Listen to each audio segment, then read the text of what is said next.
Hello guys. So, may update na naman po tayo dito sa City Employment. Hiring po sila ng backhoe at excavator operator. So, yan po, high school graduate, vocational test yan po, tsaka RH level. Mag-apply lang po kayo dito sa City Employment kung may experience po kayo ng backhoe at excavator operator, no guys, no? Punta lang po kayo sa City Employment. Lalagay po natin yung address dyan. 30 to 35 years old, male lang po, lalaki lang po ang kailangan, no? 165 centimeter po ang taas, no guys, no? So, kailangan nyo na po magpunta o mag-report na po kayo mismo dito sa City Employment. Yan po, nakalagay po dyan, 165 centimeter, 30 to 35 years old, yan, male, no? Male lang po, lalaki lang po, no? Vocational course. So, yan po yung address ng City Employment. Now guys, no? Tumrekiran po kayo yan, mag-report kayo para may line up na po for interview guys, no? Napaganda na po, nag-open na po ang Taiwan na mga ganyang skills, no guys, no?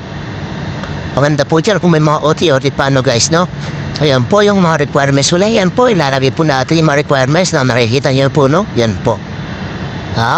Ipa-prepare nyo na po bago kayo pumunta ng City Employment. Kung mga iba po ito paano na pwede naman po basta may line up po kayo dyan sa City Employment, no guys. So, napaganda po niyan guys. So, pagkakataon niya sa mga may experience na excavator operator and backhoe operator. So, mag-apply na guys, no guys, no? So, huwag niyo nang pagtagalin, mag-apply po kayo. Agahan niyo na po pagpunta. I-prepare niyo na po yung mga requirements niyo. Yan po, yung mga unahin niyo po yung mga passport, yan, no?